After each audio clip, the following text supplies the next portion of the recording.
so I want to toss these on, even though and those aren't the nipples I'm using, even though the fuel filter isn't here yet for this one. But I'm just going to use the 2 bolts, the 2 outer bolts. That should be more than enough to hold these on. And then when the fuel filter gets here, I can just pop them back off. This way they're out of the way before I drop them and ruin them, and that's the end of these things. Nice and subtle. I think they only hang down an inch or 2.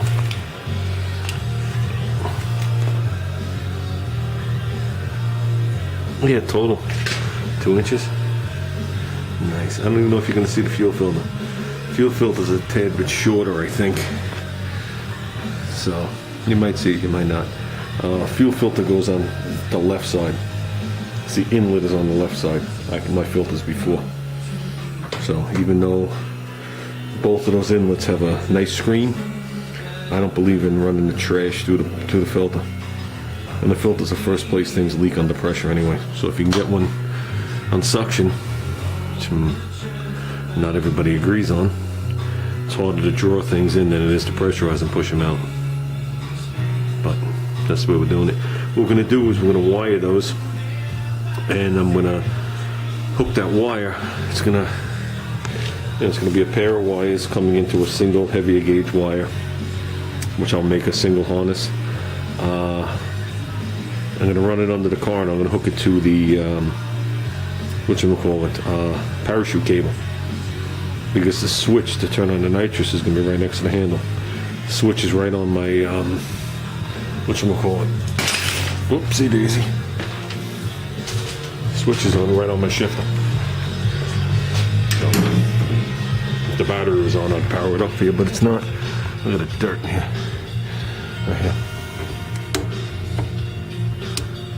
That's the nitrous. So when I flick the switch like this, the nitrous will be activated. The relay will turn on, those fuel pumps will pressure up. Then it takes the wide open switch for it all to come on. I never put an override button. That's import shit. I got a wide open switch right there.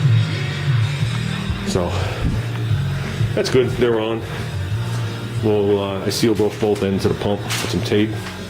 We'll get back on that later in time when we do this cable. So it's not the main focus of the car right now. So this way they won't get damaged, and they're under there. So want to hear them click? They're gonna run wild because there's no fuel pressure in them. But let me get I can run 1 off the battery charger. We won't do 2. Okay, this is what we got for a charger. Nice, huh? It's a 2 amp, 6 volt, and a 4 amp, 12 volt. Okay, which really isn't that much, but I was always taught in the olden days that the slower you charge a battery, the better. And I believe that. First of all, less chance of it exploding. And usually a battery discharges fast, slow, so I'll have dust on it. And that was given to me by my friend's grandfather, so I don't know how old it is. I don't know what the date is on that thing. I just know that's what I always used to charge this car. So.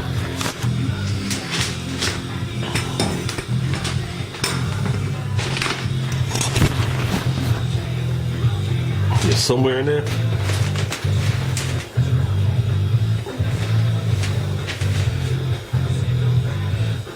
So they identify it, the positive, and nothing on here negative. So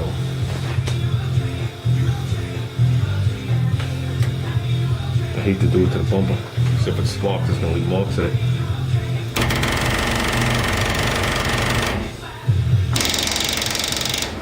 That one's a little tinnier.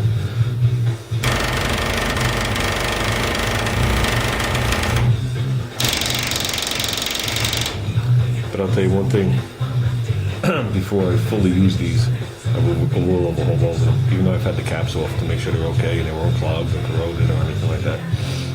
This one's definitely a sharper sound. They have the same, whatchamacallit on them, patent number on them, okay? But this one here is 9 years older than this one here. So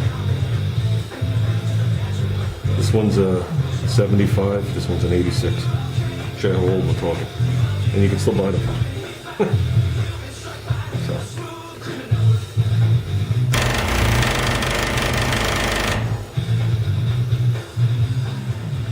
I would like to add one more thing about these pumps. Like I said, they are old. It doesn't matter if they're old or if they're new Holleys.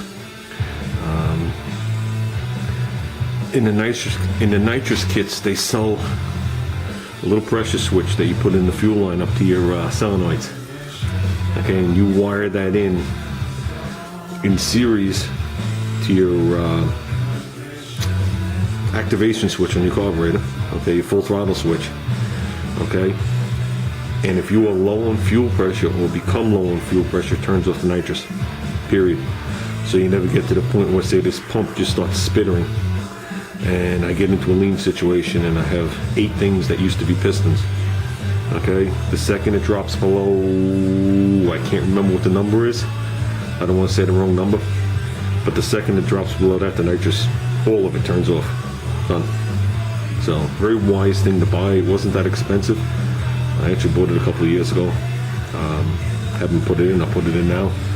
I don't remember how much it cost. I think it was $20, $30, or $40. But just think of what it costs to redo an engine. And that's why it said, I don't want to get the channel name wrong, so I won't say it. You know, these AMC parts are expensive. Most of them are made for the car. You know, a set of pistons for this thing, nice set of Ross pistons made for this engine the way they were, is like $1,000. And that's the least of what you need when everything melts into a ball. So, what's $20 to $40? So with that, I think that's one of the best things they ever came out with, because usually either somebody tunes it wrong or you run low on fuel pressure, and that's when your motor melts into a ball. So a lot of people are running a little rich to compensate. There's really no need for that. So, but that's it, guys. I'm not going to ramble.